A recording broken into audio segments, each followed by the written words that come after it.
Hi guys, जय हिंद। देखिए, last lecture में हम लोगों ने सॉल्यूशन को डील किया था। सॉल्यूशन के कुछ इंपॉर्टेंट टर्म्स थे। सॉल्यूशन से रिलेटेड सबसे महत्वपूर्ण चीज़ कि सॉल्यूशन की कॉन्सेंट्रेशन को रिप्रेजेंट करने की मेथड, जिसके अंदर molarity, molality, normality, formality, mass percentage, volume percentage, इन सारी चीज़ों के ऊपर mole fraction, number of mole, इन पे हम लोग ऑलरेडी डिस्कस कर चुके हैं। अगर आप लोगों की जानकारी में हो तो अच्छी बात है, अगर नहीं जानकारी है तो थोड़ा सा इसे भी मैं यहाँ पर आप लोगों को रिकॉल करवाऊँगा। और भी ज़्यादा जानकारी अगर आप लोगों को चाहिए तो फिर प्रीवियस लेक्चर को आप लोग देख सकते हैं। देखिए, हम लोगों ने पिछले लेक्चर में क्या करा था। हम लोगों ने पिछले लेक्चर में एक छोटा सा काम किया था कि भाई हमने बनाया था एक थॉट एक्सपेरिमेंट के थ्रू एक सॉल्यूशन, जिसके अंदर की हमने बात करी थी एक कंपोनेंट होता है हायर अमाउंट में, जिसको हम बोलते हैं सॉल्वेंट, ए से रिप्रेजेंट करते हैं, जबकि दूसरा कंपोनेंट होता है हमारा सॉल्यूट, जिसे हम रिप्रेजेंट करते हैं कैपिटल बी से। इन दोनों को जब मिक्स कर दिया जाता है तब बन जाता है हमारे पास होमोजीनस मिक्सचर, और इसी होमोजीनस मिक्सचर को हम लोग क्या कहते हैं, सॉल्यूशन कहते हैं। तो भाई ठीक है, हम लोगों ने इस तरीके से क्या कर लिया था, एक सॉल्यूशन बना लिया था और सॉल्यूशन को रिप्रेजेंट किया था कैपिटल एस। पहला सिंबल, दूसरा सिंबल, तीसरा सिंबल। फिर हम लोगों ने बात करी थी कि हर कंपोनेंट के दो तरह के वेट होते हैं। एक होता है W, क्योंकि इस कंपोनेंट का है इसलिए मैं WA कर देता हूँ। एक वेट होता है इसका M, क्योंकि कंपोनेंट A का है इसलिए मैंने कर दिया MA।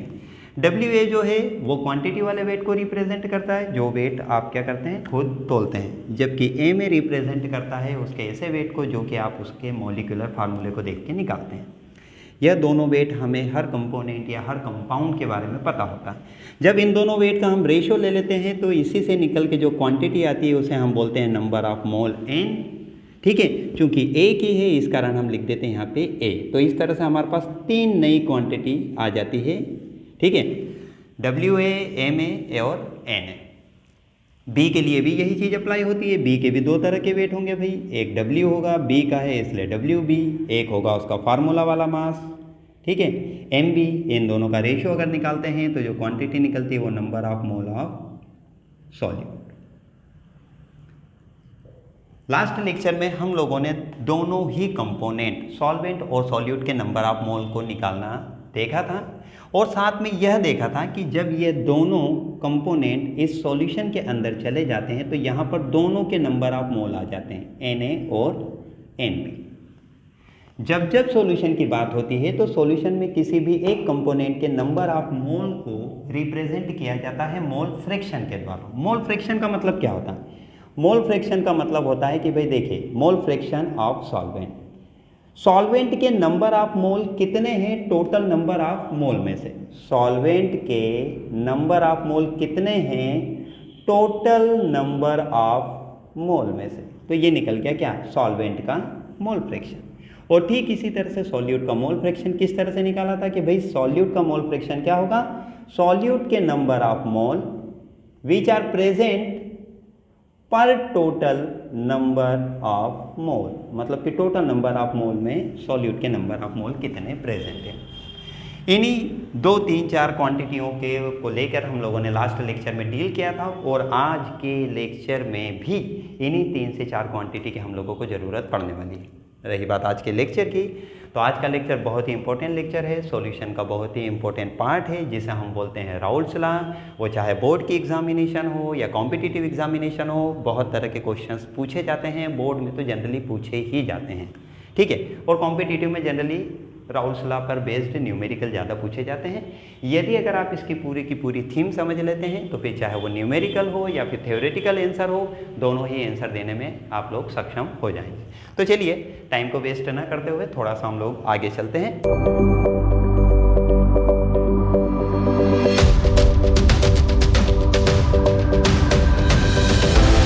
सबसे पहले हमें पढ़ना है राउल्स लॉ, लेकिन राउल्स लॉ के पहले मुझे आप लोगों को बताना है एक अलग चीज़, और वो अलग चीज़ क्या है, तो देखिए वो अलग चीज़ है भाई ये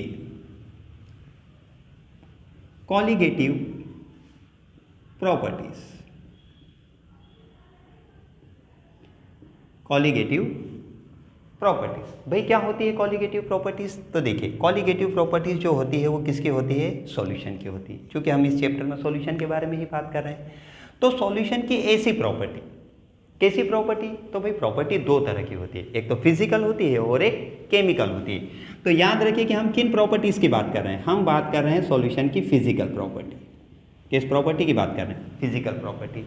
सॉल्यूशन की ऐसी फिजिकल प्रॉपर्टी जो कि सॉल्यूशन में प्रेजेंट पार्टिकल के नंबर पे डिपेंड करती है, ना कि पार्टिकल के नेचर पे। यदि अगर आपने सॉल्वेंट के यहाँ पर 10 नंबर आप पार्टिकल डिजॉल्व करें, ठीक है, तो यहाँ पर कितने हो जाएंगे? 10 पार्टिकल हो जाएंगे। ठीक है, यहाँ पर यदि अगर आपने 3 पार्टिकल डिजॉल्व करे तो यहाँ पर कितने हो जाएंगे? 3। तो टोटल कितने हो गए? 10 + 3 = 13। अब यदि 13 से ज़्यादा पार्टिकल लेंगे तो वो प्रॉपर्टी भी बदल जाएगी। मतलब कि ऐसी प्रॉपर्टी जो कि इन पार्टिकल के नंबर पे डिपेंड करती है, ऐसी प्रॉपर्टी कहलाती है कॉलीगेटिव प्रॉपर्टी। आपके चैप्टर में कॉलीगेटिव प्रॉपर्टी कुल मिला के 4 बताई गई है। कौन कौन सी है ये चारों कॉलीगेटिव प्रॉपर्टी? तो सबसे पहले इनको देख लेते हैं। देखिए भाई, पहली colligative property relative lowering in vapour pressure. अभी फिलहाल मैं सिर्फ शॉर्टकट में लिख रहा हूँ, आगे चल के हम लोग इन लोगों को डील करना ही है तो डिटेल में देख लेंगे। दूसरी होती है एलिवेशन इन बॉइलिंग पॉइंट। तीसरी कॉलीगेटिव प्रॉपर्टी आपकी जो होती है वो होती है डिप्रेशन इन फ्रीजिंग पॉइंट। और चौथी कॉलीगेटिव प्रॉपर्टी आपकी होती है ऑस्मोटिक प्रेशर।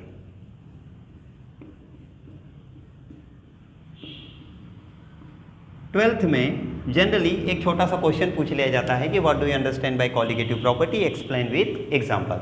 तो ये रहा आपका वो छोटा सा आंसर, और यही छोटा सा आंसर आपके पूरे सॉल्यूशन को डील करता है। कैसे डील करता है? देखिए, पूरे सॉल्यूशन में आपको 4 ही तो कॉलीगेटिव प्रॉपर्टी डिटेल में पढ़ना है, जिसमें से आज पहली कॉलीगेटिव प्रॉपर्टी हम डिटेल में पढ़ने वाले हैं, जिसमें कि राउट्स लॉ आ जाता है। ठीक है, तो भाई ये तो आपको पता होना चाहिए कि कॉलीगेटिव प्रॉपर्टी एक्चुअली में होती क्या है और कितनी होती है। तो क्या होती है कॉलीगेटिव प्रॉपर्टी?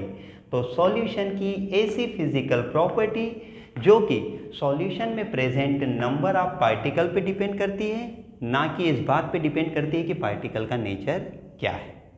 ऐसी प्रॉपर्टी कॉलीगेटिव प्रॉपर्टी कहलाती है। कुल मिलाकर 4 कॉलीगेटिव प्रॉपर्टी होती है, जिसमें से है पहली relative lowering in vapour pressure, अगली है एलिवेशन इन बॉइलिंग पॉइंट, फिर डिप्रेशन इन फ्रीजिंग पॉइंट और फाइनल ऑस्मोटिक प्रेशर। तो आज पहले हम डिस्कस करेंगे relative lowering in vapour pressure, जो कि है हमारी पहली कॉलीगेटिव प्रॉपर्टी। तो चलिए आइए, ये सारे के सारे सिंबल भाई ध्यान रखिए आप लोग, क्योंकि हमें इनकी बहुत बहुत बहुत ज़रूरत पड़ने वाली है। देखिए भाई, हमारी पहली कॉलीगेटिव प्रॉपर्टी क्या है? Relative lowering in vapour pressure. तो चलिए इसके बारे में बात कर लेते हैं भाई। Relative lowering in vapour pressure. मैं बात कर रहा हूँ relative lowering in vapour pressure, जिसे हम शॉर्टकट में बोलते हैं रिलेटिव RLVP। वाह, बढ़िया सजा दिया भाई। क्या होती है भाई ये है हमारी आज की पहली कॉलीगेटिव प्रॉपर्टी, और इसी कॉलीगेटिव प्रॉपर्टी के अंतर्गत हम लोगों को पढ़ना है राउल्स लॉ। तो देखिए भाई, सबसे पहले हम लोगों को पढ़ना पड़ेगा रिलेटिव लोअरिंग है, मतलब किसी भी चीज़ से हमको कंपेयर करना है। ठीक है, रिलेटिवली कंपेयर करना है, और जब हम कंपेयर करेंगे तो हम देखेंगे कोई सी चीज़ कम हो जाएगी, लेकिन वो चीज़ क्या कम हो जाएगी? तो वो कम हो जाएगी वेपर प्रेशर। इसका मतलब है कि सबसे पहले आपको पता होना चाहिए वेपर प्रेशर किसे कहते हैं। तो सबसे पहले डील करते हैं वेपर प्रेशर के बारे में। चलिए देखिए क्या होता है भाई वेपर प्रेशर। तो वेपर प्रेशर, वेपर का pressure is known as vapour pressure. लेकिन नहीं, साइंटिफिक टर्म में इसे थोड़ा सा डिटेल में पता करना पड़ेगा। कैसे पता करना पड़ेगा भाई? जब भी आप एक क्लोज कंटेनर के अंदर किसी भी लिक्विड को गर्म करते हैं, लीजिए ये मैंने एक कंटेनर ले लिया, इस कंटेनर को मैंने ऊपर से बंद कर दिया, इसके अंदर मैंने एक लिक्विड ले लिया, और इस लिक्विड को मैं क्या करने जा रहा हूँ बेटा? गर्म करने जा रहा हूँ। जैसे ही इस लिक्विड को मैं गर्म करता हूँ तो आप क्या ऑब्जर्व करते हो? सिंपल सी बात है, लिक्विड के पार्टिकल सबसे पहले क्या हो जाएंगे? वेपर में कन्वर्ट होना शुरू करेंगे। और इस प्रोसेस को, ठीक है, जब लिक्विड वेपर में कन्वर्ट होता है हम क्या बोलते हैं? वेपोराइजेशन। तो शुरुआत में तो क्या होता है कि वेपोराइजेशन स्टार्ट हो जाता है, लेकिन कुछ समय के बाद हम देखते हैं कि जैसे ही ये वेपर के पार्टिकल ऊपर जाते हैं, ये पार्टिकल फिर से लिक्विड में कन्वर्ट होकर क्या हो जाते हैं, नीचे की तरफ आने लगते हैं। और जब वेपर के पार्टिकल फिर से लिक्विड में बदल कर नीचे आते हैं तो इस प्रोसेस को हम क्या बोलते हैं, कंडेंसेशन।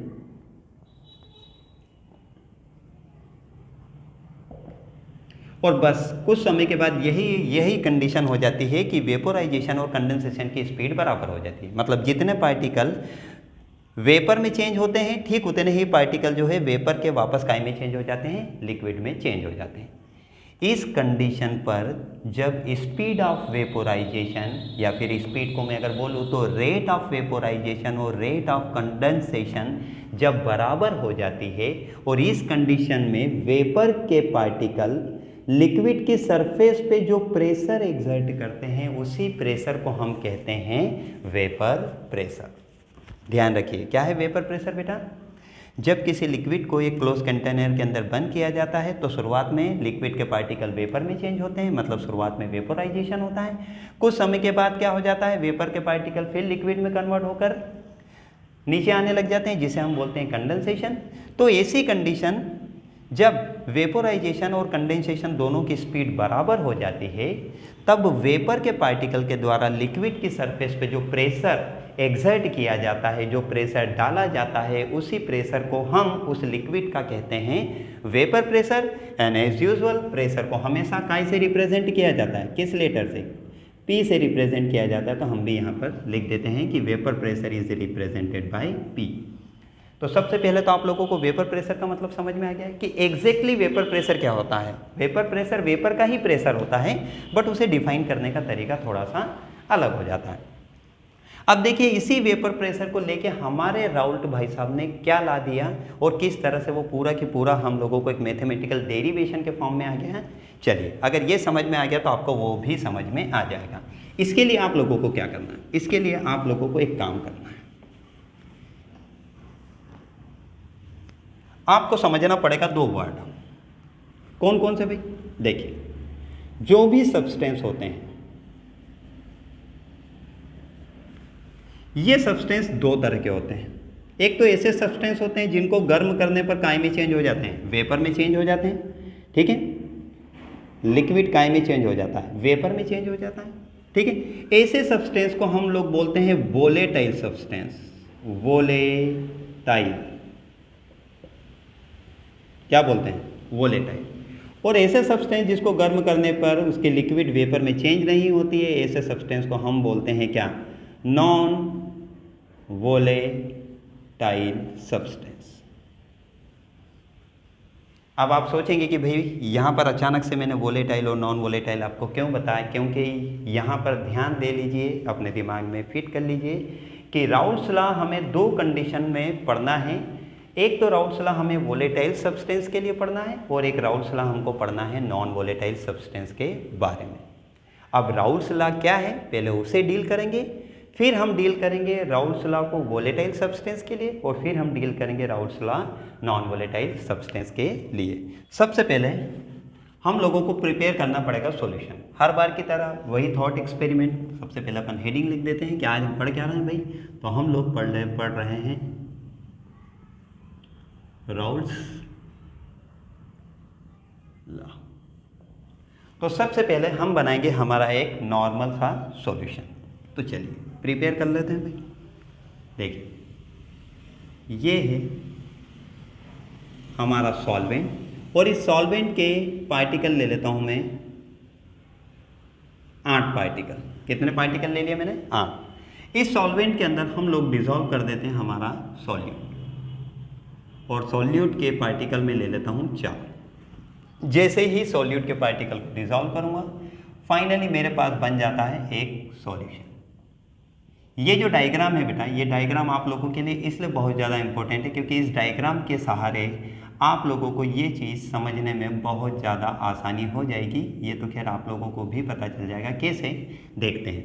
देखिए, ये है आपका सॉल्वेंट A, ये है फाइनली बनने वाला आपका सॉल्यूशन S, और ये है आपका सॉल्यूट B। इन सभी को आप अच्छी तरह से पहचानते हैं। अब यहाँ पर बहुत छोटे छोटे इंपॉर्टेंट टर्म आने वाले हैं, उन पे ध्यान दीजिए। देखिए, क्या यहाँ पर मैं सॉल्वेंट के नंबर ऑफ मोल Na लिख सकता हूँ और मान लेता हूँ कि Na जो है कितने, 1 2 3 4 5 6 7 8, कितने हैं टोटल 8 है। तो चलिए मैं यहाँ पे लिख देता हूँ 8। तो मेरे पास Na कितने हो गए यहाँ पर 8। ठीक इसी तरह से यदि मैं सॉल्यूट के नंबर ऑफ मोल के बारे में बात करूँ तो यहाँ पर Nb इजिकल टू कितने हो जाते हैं, 4 हो जाते हैं मेरे पास। यहाँ पर यदि बात करूँ तो दोनों के पार्टिकल प्रेजेंट है, Na और Nb। यहाँ पर क्या है, Na प्लस Nb, ठीक है। और ये टोटल पार्टिकल कितने हो जाएंगे भाई, 12।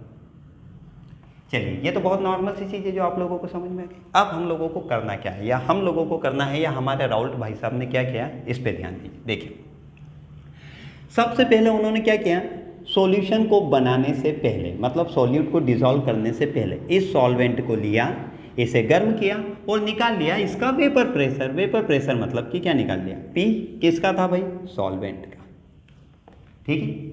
लेकिन चूंकि इस सॉल्वेंट में अभी तक सॉल्यूट डिसॉल्व नहीं किया था, तो इस बात को रिप्रेजेंट करने के लिए हमने यहाँ पे लगा दिया नॉट। ये इस बात को शो करता है कि भैया ये प्योर कंडीशन में आपका सॉल्वेंट है, और प्योर कंडीशन में मतलब सेपरेट कंडीशन में सिर्फ अकेले सॉल्वेंट को गर्म करने पर जो प्रेशर निकला उस प्रेशर की बात हो रही है, ठीक है। तो P नॉट ए किसको रिप्रेजेंट करेगा, P not a stand for vapour pressure, या फिर हम बोल सकते हैं partial vapour pressure of solvent in pure condition.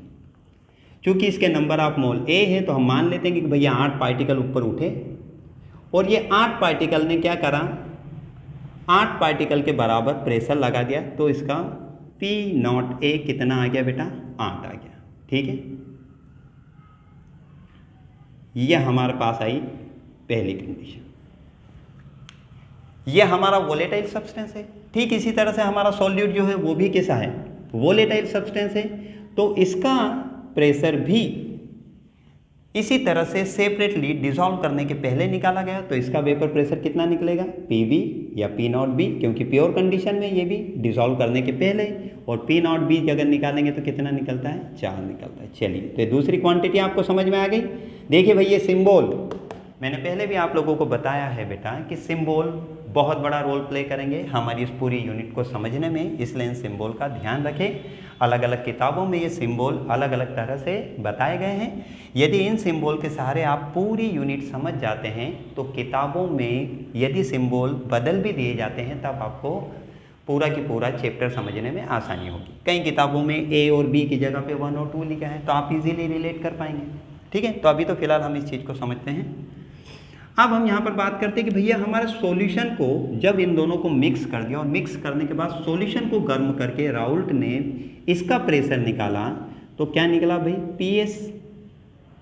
अब जब PS निकाले गए भाई, तो PS होगा किसके कारण, सॉल्यूशन का वेपर प्रेशर किसके कारण होगा, सॉल्वेंट के पार्टिकल के कारण होगा, और किसके पार्टिकल के कारण होगा, सॉल्यूट के पार्टिकल के कारण। भाई दोनों ही पार्टिकल जो अलग अलग अभी तक प्रेशर दे रहे थे, प्रेशर एग्जर्ट कर रहे थे, अब वही पार्टिकल जब एक साथ आ गए हैं तो ये क्या करेंगे, अब एक साथ अपना प्रेशर शो करेंगे।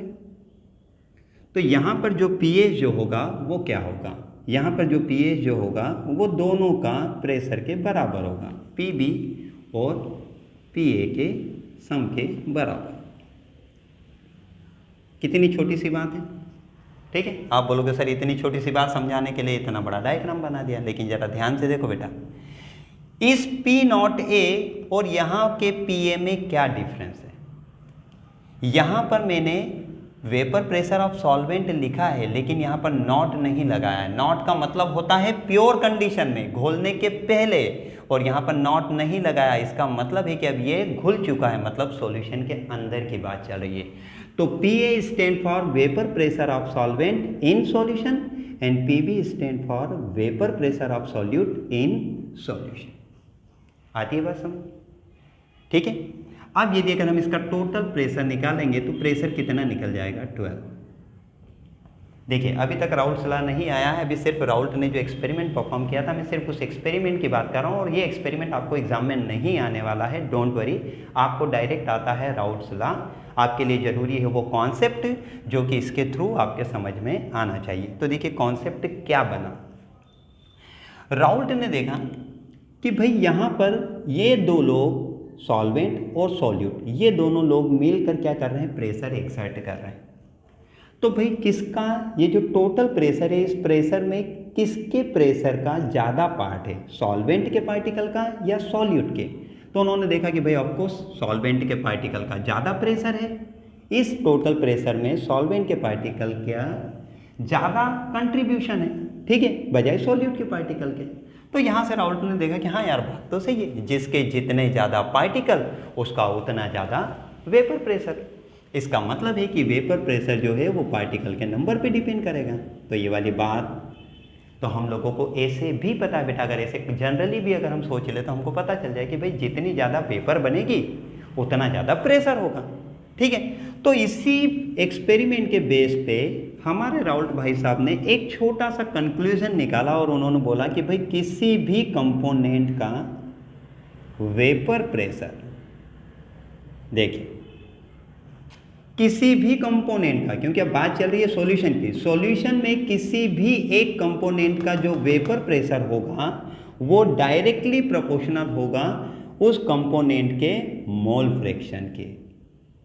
और मोल फ्रैक्शन क्या बताता है बेटा, मोल फ्रैक्शन यही तो बताता है कि भाई टोटल नंबर ऑफ मोल में किसी व्यक्ति के कितने मोल हैं। तो वो यही बता रहा कि जिसके मोल जितने ज़्यादा होंगे उसका वेपर प्रेशर भी क्या होगा, उतना ही ज़्यादा होगा। और यही है आपका राउल्ट्स लॉ। देखिए एक लाइन में ख़त्म हो जाता है राउल्ट्स लॉ। सिर्फ कॉन्सेप्ट बताने में मुझे समय लगा, अदरवाइज राउल्ट्स लॉ तो केवल बेटा एक ही लाइन का है। क्या था राउल्ट्स लॉ कि भाई for a solution the vapour pressure of a particular component is directly proportional to its mole fraction. किसी भी सॉल्यूशन में किसी भी कंपोनेंट का वेपर प्रेशर उस कंपोनेंट के मोल फ्रैक्शन के डायरेक्टली प्रोपोर्शनल होगा। इसका मतलब कि यदि सॉल्यूशन बनाते समय जिस कंपोनेंट के नंबर ऑफ मोल जितने ज़्यादा होंगे उसके द्वारा लगाया गया प्रेशर, मतलब कि उसकी वेपर के द्वारा लगाया गया प्रेशर भी क्या होगा, उतना ही ज़्यादा होगा। दोनों एक दूसरे के कैसे होंगे, डायरेक्टली प्रोपोर्शनल होंगे। इसका मतलब है कि मैं यहाँ पर लिख सकता हूँ कि फॉर अ सॉल्यूशन, हमारे इस सॉल्यूशन के लिए हमारा पी ए किसके बराबर होगा, किसके प्रोपोर्शनल होगा, तो भैया इसके मोल फ्रैक्शन के होगा कि नहीं होगा। ठीक इसी तरह से हमारा पी बी किसके प्रोपोर्शनल होगा, एक्स बी के। और यही था हमारा राउल्ट्स लॉ। चलिए भाई इनके ग्राफिकल रिप्रेजेंटेशन के बारे में बात कर लेते हैं। तो देखिए यहाँ पर हम बनाएंगे 3 ग्राफ, एक सॉल्वेंट के लिए, एक सॉल्यूट के लिए और एक सॉल्यूशन के लिए। राउल्ट ने हमें एक बात बता दी थी कि भाई इन तीनों ही कंपोनेंट में जो वेपर प्रेशर होगा वो वेपर प्रेशर उनके मोल फ्रैक्शन के डायरेक्टली प्रोपोर्शनल होगा। तो मैं चाहूँ तो यहाँ पर ये लिख सकता हूँ कि भैया राउल्ट ने मुझे क्या बोला था कि पी ए डायरेक्टली प्रोपोर्शनल होगा एक्स ए के, ठीक है। और यहाँ के लिए क्या हो जाएगा, पी बी जो हो जाएगा वो डायरेक्टली प्रोपोर्शनल हो जाएगा एक्स बी के। और जब दो क्वांटिटी के बीच में डायरेक्टली प्रोपोर्शनल का रिलेशन होता है तो उनके बीच में ग्राफ कैसा आता है, उनके बीच में आने वाला ग्राफ जो होता है वो सिंपल इस तरह से होता है। ध्यान से देखिए ग्राफ को, इस तरफ ले लेते हैं हम वेपर प्रेशर सॉल्वेंट का, इधर ले लेते हैं मोल फ्रैक्शन सॉल्वेंट के। तो इनके बीच में जो ग्राफ जो मिलेगा वो कैसा मिलेगा, ग्राफ ऐसा मिलेगा। ठीक इसी तरह से यदि अगर यहाँ पर बात करूँ मैं सॉल्यूट के लिए, तो सॉल्यूट के लिए जो मुझे ग्राफ मिलेगा वो ग्राफ कैसा मिलेगा, यहाँ पर ले लेता हूँ मैं सॉल्यूट का वेपर प्रेशर, यहाँ पर ले लेता हूँ सॉल्यूट के मोल फ्रैक्शन। तो यहाँ पर मिलने वाला ग्राफ मुझे कैसा मिलेगा, स्ट्रेट लाइन के रूप में मिलेगा।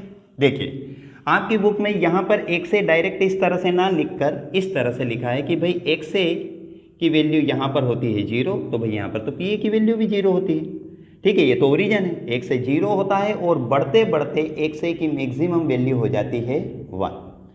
क्यों हो जाती है भाई एक्स ए की वैल्यू 1, क्योंकि एक्स ए का जो फार्मूला होता है वो होता है एन ए और N A plus N B. तो सॉल्यूट कम होते होते ये कंडीशन हो जाएगी कि या तो यदि अगर हम प्योर सॉल्वेंट के बारे में बात करें तो प्योर सॉल्वेंट में सॉल्यूट तो है ही नहीं, तो Na और Na कैंसिल होके कितना हो जाएगा 1। ठीक इसी तरह से यहाँ पर भी XB की वैल्यू 0 से स्टार्ट होती है और जाकर XB की मैक्सिमम वैल्यू हो जाती है 1। यह ग्राफ रिप्रेजेंट करता है प्योर सॉल्वेंट को, यह ग्राफ रिप्रेजेंट करता है प्योर सॉल्यूट को।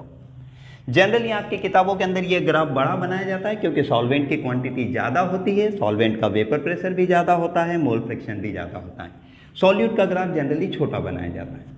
सॉल्यूशन के लिए इन्हीं दोनों ग्राफ को एक दूसरे के साथ मर्ज कर दिया जाता है। ध्यान से देखिए, यदि इस ग्राफ को इस तरीके से इन्वर्ट करके, ठीक है, इसकी साइड चेंज करके इसे इसी ग्राफ के साथ मिक्स कर दूं तो मैं सॉल्यूशन के लिए ग्राफ बना सकता हूं जो सामान्यतः आपकी बुक में डायरेक्ट बना दिया जाता है, जो समझना लिटिल बिट मुश्किल होता है। तो उसी मुश्किल को दूर कर लेते हैं हम। देखिए सॉल्यूशन के लिए ये ग्राफ कैसा हो जाएगा, तो भाई ये तो था हमारा सॉल्वेंट के लिए, ये है हमारा PA। यहाँ पर हमारा सॉल्वेंट कितना है, तो भाई 1 से यहाँ पर 0 है और यहाँ से बढ़ते बढ़ते XA की मैक्सिमम वैल्यू कितनी हो जाती है 1। ठीक है, ये बना देते हैं हम XA की लाइन। ठीक है, इस ग्राफ की हमने साइड चेंज करी और इसे इसी ग्राफ के साथ मर्ज कर दिया, तो देखिए ये ग्राफ कैसा बन गया भाई, ये ग्राफ बन गया इस तरीके से। ये लाइन तो इसी के साथ मर्ज हो जाएगी। ये है PB का और यहाँ पर XB = 0 है और वो बढ़ते बढ़ते XB की मैक्सिमम वैल्यू हो जाती है 1। देखिए हमने इस ग्राफ को इस तरीके से क्या किया है, साइड चेंज किया है, तो XB इधर आ जाएगा और XB = 0 इस साइड आ जाएगा। क्योंकि सॉल्यूट की क्वांटिटी छोटी होती है इसलिए इसके ग्राफ की लाइन भी हम क्या करेंगे, छोटी रिप्रेजेंट करेंगे। क्योंकि यह ग्राफ जो है हमने सॉल्यूशन के लिए प्लॉट किया है, इसलिए इन दोनों का जो रिजल्टेंट जो होगा वो सॉल्यूशन के वेपर प्रेशर को शो करेगा। मतलब कि ये वाली लाइन जो होगी आप लोगों की, यह रिप्रेजेंट करेगी सॉल्यूशन के वेपर प्रेशर को, that is PS = PA + PB। और PA और PB क्या होता है ये तो हम देख ही चुके हैं। ठीक है, PA की वैल्यू क्या होती है, P0A XA प्लस PB की वैल्यू होती है P0B XB। तो ये ग्राफिकल रिप्रेजेंटेशन है, बहुत काम का है। इसी ग्राफिकल रिप्रेजेंटेशन से आगे हम डील करेंगे ideal solution, non ideal solution, ठीक है, फिर पॉजिटिव डेविएशन रिप्रेजेंट करने वाले सॉल्यूशन, नेगेटिव डेविएशन रिप्रेजेंट करने वाले सॉल्यूशन। खैर जो भी हो आगे देखते ही रहेंगे, लेकिन अभी फिलहाल आप ये लोग ग्राफ को ध्यान से समझ। हम लोग पढ़ रहे हैं राउल्स लॉ। राउल्स लॉ पढ़, Raoul's law for the solution. Of course यार सॉल्यूशन यूनिट है तो सॉल्यूशन के लिए ही पढ़ेंगे हम लोग, ठीक है। बट अब इंपॉर्टेंट चीज, Raoul's law for the solution containing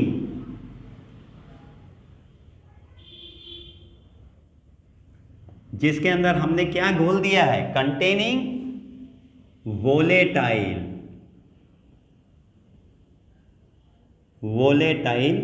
solute. ध्यान से देखिए, हम राउल्स लॉ का बहुत इंपॉर्टेंट पार्ट पढ़ने जा रहे हैं जिसकी हेडिंग क्या है, Raoult's law for the solution containing volatile solute. और अभी थोड़ी देर पहले मैंने वोलेटाइल का मतलब बताया था बेटा कि ऐसा सब्सटेंस जिसको गर्म करने पर उसके पार्टिकल वेपर में चेंज हो जाते हैं वो क्या कहलाता है, वोलेटाइल। तो देखिए हमने सॉल्यूशन तो वही बनाया बेटा, सॉल्वेंट हमेशा हमारा वोलेटाइल होता ही है। इस बार हम क्या करेंगे, ऐसा सॉल्यूट लेंगे जो कि क्या हो जाए, सॉल्वेंट की ही तरह वोलेटाइल होने का नेचर रखता हूँ। और ऐसे सॉल्यूशन का हम निकालेंगे टोटल वेपर प्रेशर, जो कि मैं ऑलरेडी निकाल चुका हूँ, बट फिर भी एक बार देख लेते हैं। देखिए थीम बिल्कुल वैसी की वैसी है। करना क्या है आपको, अब इस क्वांटिटी को हटा देते हैं। देखिए प्योर सॉल्वेंट का वेपर प्रेशर कैसे रिप्रेजेंट करते हैं, PA से। प्योर सॉल्यूट का वेपर प्रेशर PB से। बनने वाले सॉल्यूशन का प्रेशर कितना होगा, PA + PB। ठीक है, सॉल्वेंट और सॉल्यूट दोनों, क्योंकि दोनों वोलेटाइल है तो दोनों के प्रेशर के सम के बराबर होगा। बट PA कैसे निकालेंगे, क्योंकि PA सॉल्यूशन के अंदर वेपर प्रेशर है। ध्यान से देखिए, पी नॉट ए आपने जैसे गर्म करा, आपने क्या निकाल लिया 8, इसको आपने सेपरेटली गर्म करा, आपने निकाल लिया 4, लेकिन जब इन दोनों को मिक्स कर दिया तो टोटल प्रेशर मान लो आ गया 12। लेकिन क्या पता अंदर जाने के बाद इन लोगों के बीच में अदला बदली हो गई हो। इस 8 वाले ने बोला कि ऐसा कर यार कि तू मैं सिर्फ 7 का ही शो करता हूँ, तो ऐसा कर ले तू 5 का शो कर दे। तो अब इस 12 में ये नहीं पता है कि इस ए का कितना कंट्रीब्यूशन है और बी का कितना कंट्रीब्यूशन है। इस कारण सॉल्यूशन के अंदर इन लोगों का प्रेशर में कितना कंट्रीब्यूशन होता है ये नहीं पता होता है। ठीक है, सेपरेट कंडीशन में कितना होता है ये तो हमें पता ही रहता है। और इसे ही निकाल कर यदि अगर इसकी वैल्यू यहाँ पर रख दी जाए तो हम सॉल्यूशन का वेपर प्रेशर पता कर सकते हैं, ऐसे सॉल्यूशन का जिसके पास वोलेटाइल सॉल्यूट मिला। और देखिए कितनी आसानी, पी ए और पी बी निकालना है तो आप किसकी मदद से निकालेंगे? तो भाई हम तो राउल्ट्स लॉ से निकालेंगे।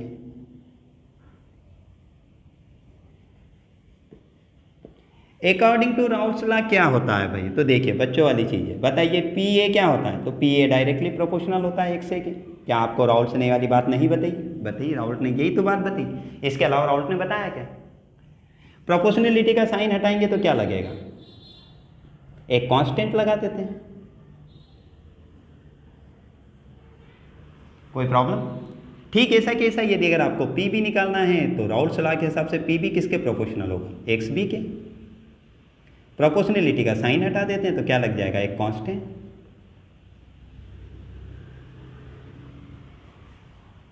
कोई प्रॉब्लम? और यही काम इन दोनों के लिए कर लेते हैं, यहां पर भी राउल्ट्स लॉ लगा देते हैं। चलिए देखिए, पी जीरो बी किसके प्रोपोर्शनल होगा? एक्स बी के। चलिए भाई प्रोपोर्शनलिटी का साइन हटा देते हैं, P zero B is equal to K X B. बताओ मैं कुछ नया कर रहा हूं क्या? ऐसा लग रहा है एक ही चीज को बार बार लिख रहा हूं।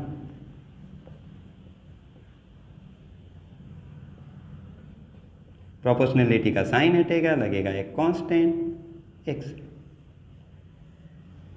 अब देखिए कहानी में ट्विस्ट क्या पर है भाई, ये तो प्योर कंडीशन में। और एक्स ए का फार्मूला क्या होता है बेटा? X A is equal to होता है N A plus N B.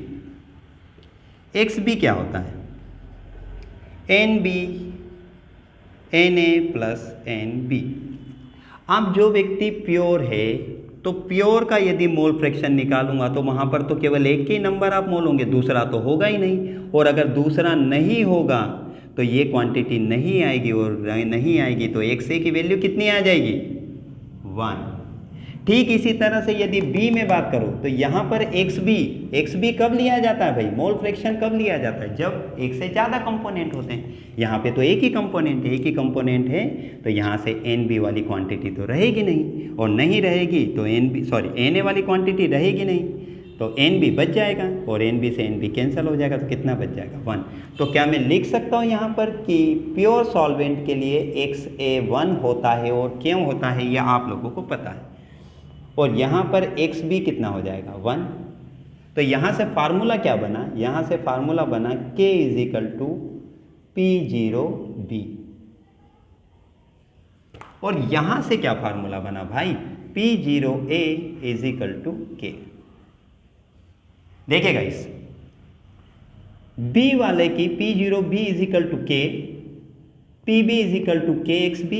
यहाँ पर जो के है बी के लिए के की वैल्यू उठाकर यहाँ से उठाकर हम लोग यहाँ पर रख देते हैं, और यहीं पर पी ए में के की value P zero a pure condition से उठा के यहाँ पर रख देते हैं। तो फाइनली हमें क्या पता चलता है? हमें पता चलता है P A is equal to होता है के की जगह पर हम क्या रखेंगे? P nought A. तो ये हो गया पी नॉट ए और एक्स ए, और फाइनली हमें मिल गया पी ए की वैल्यू।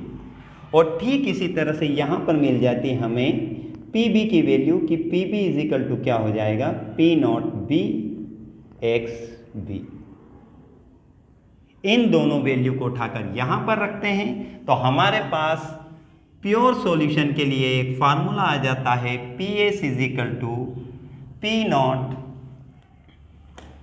चलो डायरेक्ट लिख देता हूँ, P nought A X A plus P nought B X B, और यही होता है Raoult's law for the solution containing volatile solute. इस बार हमारा वोलेटाइल की जगह पर क्या आ गया है? Non volatile solute. अब नॉन वोलेटाइल सॉल्यूट अगर है बेटा, तो नॉन वोलेटाइल सॉल्यूट के पार्टिकल जो हैं उनको यदि अगर सिंगल हम लोग प्योर कंडीशन में गर्म करते हैं तो ये वेपर में चेंज होंगे नहीं, और अगर ये वेपर में चेंज होंगे नहीं तो इनका जो वेपर प्रेशर जो है वो कुछ भी नहीं निकलेगा, चाहे पार्टिकल कितने भी हो। तो क्या मैं इसकी जगह पर 0 मान सकता हूँ? आप खुद इमेजिनेशन कीजिए, आप पानी को गर्म करते हैं, उसका वेपर प्रेशर कुछ ना कुछ तो आएगा। लेकिन अगर आप पानी के अंदर मान लीजिए ग्लूकोज घोल रहे हैं, नमक घोलने वाले हैं, तो नमक को गर्म करेंगे तो नमक की वेपर कहाँ पर बनेगी बेटा? नहीं बनेगी। ठीक है, तो नमक का वेपर प्रेशर कैसा हो जाएगा? NaCl का 0 हो जाएगा। अब इसी नमक को उठाकर जब हम इस पानी के अंदर डाल देते हैं तब भी पानी को गर्म तो करते हैं।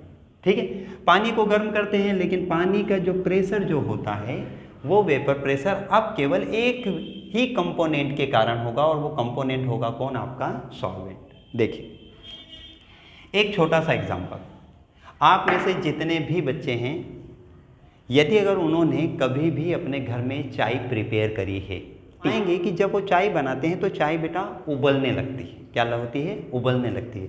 और इसी उबलती हुई चाय के ऊपर यदि अगर आप 2 चम्मच शक्कर अगर डाल देते हैं तो वो जो चाय जो उबल रही है वो उबलना बंद कर देती है। मतलब उसका वेपर प्रेशर अचानक से कम हो जाता है, क्योंकि शक्कर होती है नॉन वोलेटाइल। शक्कर की जगह पे यदि अगर आप NaCl भी डाल देते तो उबलता हुआ पानी जो है वो उबलना बंद कर देता है। क्यों? क्योंकि उसका वेपर प्रेशर क्या हो जाता है?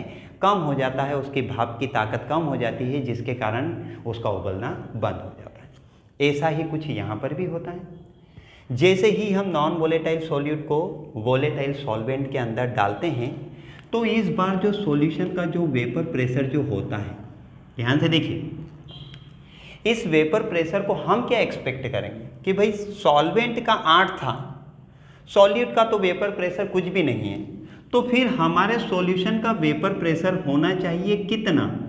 8 होना चाहिए, लेकिन 8 नहीं होता है, 8 से कम हो जाता है। अब सवाल यह है कि भैया 8 से कम क्यों हो गया? तो देखिए 8 से कम क्यों हो गया? हम एक्सपेक्ट तो कर रहे थे कि भाई ये तो 8 पार्टिकल तो लगाएंगे, ये 4 पार्टिकल का तो कुछ प्रेशर ही नहीं है। लेकिन बेटा ये 4 पार्टिकल, ये जो 8 पार्टिकल हैं, इन 8 पार्टिकल में से ये 4 पार्टिकल ने अगर 2-1 पार्टिकल के साथ अगर अटैच हो गए तो ना तो खुद वेपर में चेंज होंगे और ना ही इन्हें वेपर में चेंज होने देंगे, जिसके कारण कि आपका सॉल्वेंट जो कि प्योर कंडीशन में 8 का प्रेशर लगाता था, वो इस नॉन वोलेटाइल सॉल्यूट के पार्टिकल के हाइंड्रेंस के कारण, रुकावट के कारण अपना फुल टू परफॉर्मेंस नहीं दे पाता, कॉन्फिडेंस लूज हो जाता भाई उसका, और 8 की बजाय वो जो भी प्रेशर देगा वो 8 से कम देगा। और यही कारण है कि बनने वाले सॉल्यूशन का वेपर प्रेशर जो है वो क्या हो जाता है? प्योर सॉल्वेंट से क्या हो जाता है? कम हो जाता है। और इसे ही बोलते हैं हम लोवरिंग इन वेपर प्रेशर। ध्यान से देखिए, एग्जाम पॉइंट ऑफ व्यू से राउल का यही सेगमेंट हम लोगों को पढ़ने के लिए आता है बेटा। तो यहाँ पर ध्यान से देखिए, हम क्या करते हैं, जब किसी सॉल्यूशन में, ठीक है, वोलेटाइल सॉल्वेंट तो होता है, नॉन वोलेटाइल सॉल्यूट ऐड किया जाता है, नॉन वोलेटाइल सॉल्यूट ऐड किया जाता है, तो बनने वाले सॉल्यूशन का जो वेपर प्रेशर होता है, मतलब कि PS, बनने वाले सॉल्यूशन का जो वेपर प्रेशर होता है वो प्योर सॉल्वेंट के वेपर प्रेशर से कम हो जाता है। और कम क्यों हो जाता है? क्योंकि नॉन वोलेटाइल के पार्टिकल क्या कर देते हैं? हाइंड्रेंस पैदा कर देते हैं, रुकावट का पैदा कर देते हैं। और वेपर प्रेशर में होने वाली यही कमी, यही लोवरिंग क्या कहलाती है? Lowering in vapour pressure. क्या कहलाती है? Lowering in vapour pressure. अब यही लोवरिंग इन वेपर प्रेशर को हम लोगों को कैलकुलेट करना है। तो देखिए कितनी आसानी से कैलकुलेट कर लेंगे हम। फिर से बात करते हैं। P0 A 8 है, P0 B 0, इसका तो कोई मतलब ही नहीं, मतलब यहाँ का पूरा कैलकुलेशन गया, इसका तो कोई रोल ही नहीं। तो हमारे सॉल्यूशन का वेपर प्रेशर एक्चुअली में होना कितना चाहिए था, PA प्लस PB, लेकिन PB कितना है 0। तो आपका PS अब किस पे डिपेंड करेगा, केवल PA पे। मतलब आपको सिर्फ किसकी वैल्यू पता करना है, PA की। अब PA की वैल्यू पता करना है तो फिर हमको जाना पड़ेगा किसके पास, राउल्ट के पास। तो राउल्ट बोलता है कि बेटा मैंने बताया था कि PA डायरेक्टली प्रोपोर्शनल होगा XA के। तो हमने बोला हाँ यार, PA डायरेक्टली प्रोपोर्शनल होगा किसके, XA के। प्रोपोर्शनलिटी का साइन हटाएंगे तो PA इज इक्वल टू क्या हो जाएगा, K XA। ये तो पूरा कैंसिल होगा आउट। अब यहाँ पर K की वैल्यू हम कहाँ से रखेंगे, प्योर सॉल्वेंट से। अब प्योर सॉल्वेंट के लिए फिर हमको राउल्ट की जरूरत पड़ी। तो राउल्ट ने बोला मैंने इसके लिए भी बताया कि किसी भी कंपोनेंट का वेपर प्रेशर उस कंपोनेंट के मोल फ्रैक्शन के डायरेक्टली प्रोपोर्शनल होगा। ठीक है, प्रोपोर्शनलिटी का साइन हटाएंगे तो यहाँ पर लगेगा एक कांस्टेंट K। प्योर सॉल्वेंट के लिए हमने अभी थोड़ी देर पहले देखा था बेटा कि XA की वैल्यू कितनी हो जाती है 1, क्योंकि दूसरा कंपोनेंट तो है नहीं। तो यहाँ से हमें वैल्यू मिल जाती है K की P0A। इसी K की वैल्यू को उठाकर हम लोग कहाँ पर पुट कर देते हैं, हमारे सॉल्यूशन के अंदर। और जैसे ही पुट करते हैं तो हमारे पास क्या निकल जाता है, PA is equal to P0A और XA। आती बात समझे। हम लोगों ने क्या करा, राउल्ट्स लॉ लगाया यहाँ पर। जैसे राउल्ट्स लॉ लगाया तो PA directly proportional to XA, तो प्रोपोर्शनलिटी का साइन हटा, लगा एक कांस्टेंट। सबसे पहले कांस्टेंट की वैल्यू हमने प्योर सॉल्वेंट से ला के रख दी, और XA की वैल्यू अभी निकाल लेते हैं हम, दोनों की वैल्यू रखना थी। तो देखिए XA की वैल्यू क्या होती है बेटा, तो हमको पता है XA plus XB is equal to होता है 1। किसी भी सॉल्यूशन के अंदर यदि दोनों कंपोनेंट के मोल फ्रैक्शन को जोड़ दिया जाए तो टोटल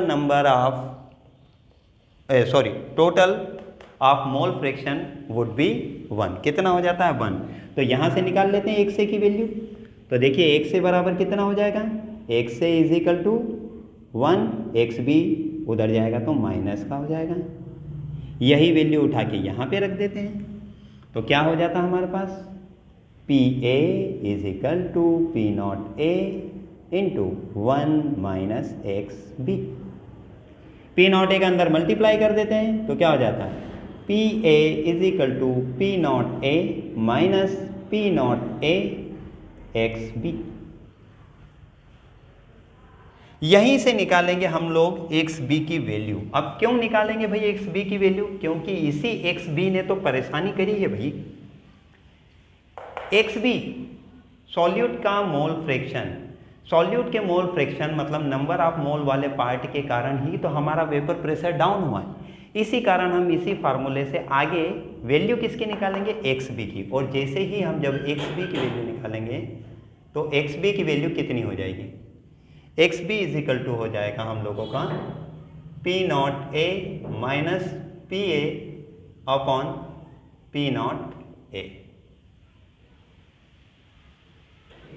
और यही है फाइनली हमारा Raoult's law for the solution containing non volatile solute. चलिए अब इस क्वांटिटी को थोड़ा सा हमारे इस थॉट एक्सपेरिमेंट से रिलेट करके देखते हैं कि कौन सी क्वांटिटी क्या है। देखिए P0A क्या है, vapour pressure of pure solvent. कितना था बेटा vapour pressure of pure solvent, 8।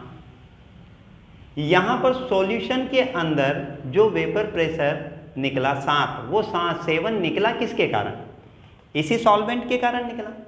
तो PA क्या है, सॉल्यूशन के अंदर वेपर प्रेशर, तो इसकी वैल्यू कितनी है 7। तो देखिए P0A minus PA, 8 minus 7 is equal to कितना आ गया 1। और बताइए ये 1 क्या है, ये 1 है आपके वेपर प्रेशर के अंदर होने वाली कमी। तो क्या मैं इसे बोल सकता हूं लोअरिंग इन वेपर प्रेशर। तो देखिए ये क्वांटिटी क्या हो गई आपकी, लोअरिंग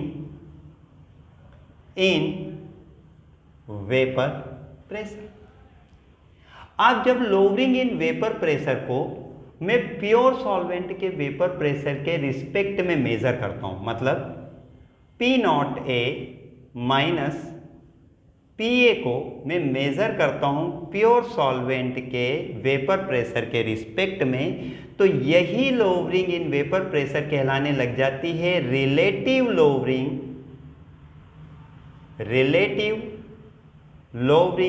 इन वेपर प्रेशर। और स्टूडेंट्स ध्यान दें कि हमने शुरुआत में पढ़ा था कॉलीगेटिव प्रॉपर्टी, और colligative property relative lowering in vapour pressure है, ना कि लोवरिंग इन वेपर प्रेशर। कई बार बच्चों को ऑब्जेक्टिव में इस तरह के क्वेश्चन पूछ ले जाते हैं जहां पर वो छोटा सा कंफ्यूजन के कारण लोवरिंग इन वेपर प्रेशर को कॉलीगेटिव प्रॉपर्टी बता देते हैं, जबकि कॉलीगेटिव प्रॉपर्टी है relative lowering in vapour pressure. ठीक है, अब देखिए ये जो relative lowering in vapour pressure है ये किसके बराबर है? ये तो मोल फ्रैक्शन ऑफ सॉल्यूट है। तो क्या मैं यहां से लिख सकता हूं कि भाई relative lowering in vapour pressure is equal to mole fraction